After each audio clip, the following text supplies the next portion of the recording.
Saudaraku, hidup adalah pilihan. Dan pilihan-pilihan kita menentukan siapa kita dan juga menentukan apa prioritas dalam hidup kita.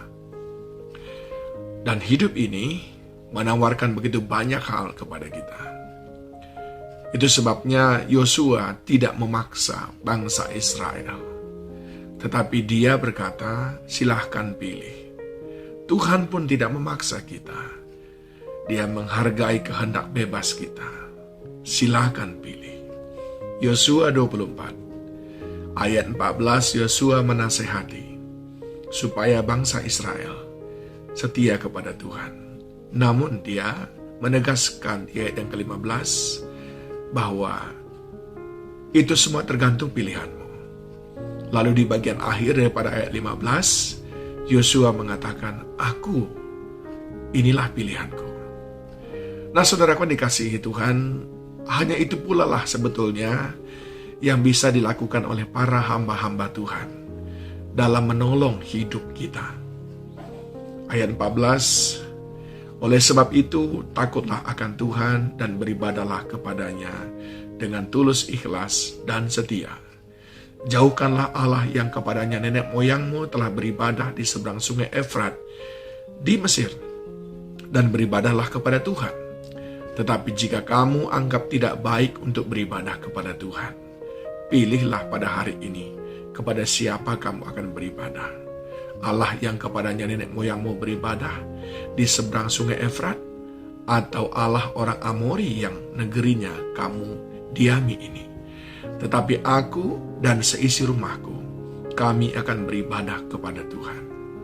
Saudaraku yang dikasihi Tuhan, kita sering sekali dihimbau, diajak untuk seperti yang dikatakan oleh Yosua di ayat yang ke-14, yaitu takutlah akan Tuhan.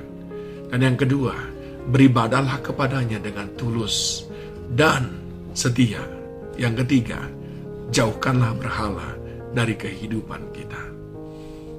Berulang kali disampaikan itu, kadang-kadang dengan kata-kata yang lembut, kadang-kadang dengan kata-kata yang keras.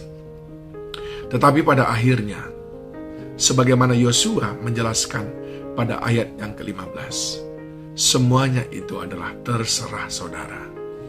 Semuanya itu keputusannya ada pada saudara. Dia berkata, tetapi jika kamu anggap tidak baik untuk beribadah kepada Tuhan, ya terserah kamu mau beribadah kepada siapa. Di gereja yang saya pimpin, saya sering sekali mengajak orang-orang untuk mengantarkan anaknya beribadah di Junior Church, atau juga mungkin di Racing Stars, atau juga mungkin di Stars. Tetapi tidak semua orang tua mengikutinya. Bahkan ada orang tua yang ketika mestinya anaknya beribadah di Racing Stars atau di Stars, malah memberikan uang kepada anaknya untuk bermain-main, untuk tinggalkan ibadah, untuk pergi berenang, pergi berolahraga, dan lain sebagainya. Tentu saja itu adalah terserah daripada orang tua yang bersangkutan. Nah, tapi Yosua tidak berhenti di situ. Dia memberikan contoh. Yosua berkata, tetapi aku dan seisi rumahku, kami akan beribadah kepada Tuhan. Dari 3 hal yang disampaikan oleh Yosua di sini. Yang pertama, dia berikan pengajaran. Yang kedua, dia berikan kebebasan bagi kita untuk menentukan. Dan yang ketiga, dia memberikan teladan.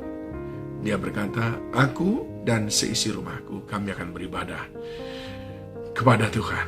Nah, sama saudaraku, dalam kehidupan kita sehari-hari, seorang pemimpin, seorang hamba Tuhan mestinya memberikan teladan.